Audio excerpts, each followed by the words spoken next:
વનતંત્રની ટીમને ધમકી આપી ખનીજ ચોરીમાં કબજે કરાયેલું ડમ્પર લઈ 3 આરોપીઓ નાસી ગયા. વાંકાનેરના લુણસર ગામના જંગલ વિસ્તારમાં ખનીજ ચોરી કરતું વાહન અટકાવતા ફરજમાં રૂકાવટ. મોરબી જિલ્લામાં ખનીજ ચોરો બેફામ બની ગયા છે. છાશવારે ખનીજ ચોરીના કિસ્સા પ્રકાશમાં આવી રહ્યા છે, જેમાં વાંકાનેરના લુણસર ગામે વન સંરક્ષક ટીમે ખનીજ ચોરી કરતા વાહનો ઝડપી લેતા વાહન માલિકે આવી ધમકી આપી ફરજમાં રૂકાવટ કરી ડમ્પર લઈને નાસી ગયો હતો.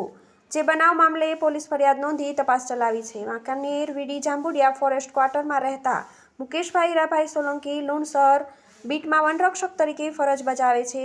ફરિયાદી તેમજ નાયબ વન સંરક્ષક ચિરાગ અમીન, મદદનીશ વન સંરક્ષક પ્રતિ નરોડિયા અને રાહુલ વાંક, પરિક્ષેત્ર વન અધિકારી રામપરા સેન્ચુરી રેન્જ વાંકાનેર સાથે જાંબુડિયા હેડક્વાર્ટર્સથી સરકારી વાહનમાં ધોળાકુવા વિસ્તારમાં બનાવેલ પથ્થર દિવાલનું મોનિટરિંગ કરવા ગયા હતા, ત્યારે ચિરાગ અમીને દિવાલ બાજુમાં એક્સ્કેવેટર દ્વારા ડમ્પરના ગેરકાયદે ખનન કરી માટી ભરતા હોવાનું જોઈ લીધું હતું,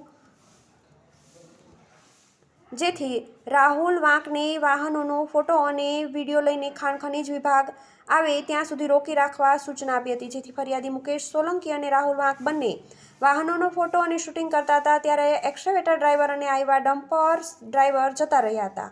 થોડીવાર બાદ વાહન માલિક રમેશ ઝાલાભાઈ ગમારા રહે ધોળાકુવા લુણસર સ્થળ પર આવીને વાહનો જવા દેવા બાબતે આજીજી કરવા લાગ્યા હતા, પરંતુ છોડવાની ના પાડી હતી, જેથી રમેશભાઈ ગુસ્સે થઈને ધમકી આપી જતા રહ્યા હતા. બાદમાં 2 ઈસમો આવ્યા હતા અને બાઇક દૂર ઊભું રાખી તે પૈકી એક ઈસમ નજર ચૂકવી ડમ્પરમાં બેસીને ડમ્પર ચાલુ કરતા ડમ્પરને લઈ જવા જણાવ્યું હતું, છતાં ડમ્પર પૂરઝડપે ચલાવી જાનહાનિ પહોંચે તે રીતે ચલાવી ફરજની કામગીરી અટકાવવા અને ધમકી રૂપે વનકર્મીઓ તરફ આવતા સાઈડમાં ખસી ગયા હતા અને ડમ્પર લઈને અજાણ્યો ઈસમ નાસી ગયો હતો. બીજી વ્યક્તિ એક્સ્કેવેટર લઈ જવા આવ્યો હતો, પરંતુ તેને લઈ જવા દીધું ન હતું, જેથી જાનથી મારી નાખવાની ધમકી આપી હતી. વાંકાનેર તાલુકા પોલીસે આરોપી રમેશભાઈ ઝાલાભાઈ ગમારા આવ્યા ડમ્પરનો ચાલક અને બાઇક ચાલક વિરુદ્ધ ફરિયાદ નોંધી તપાસ ચલાવી છે.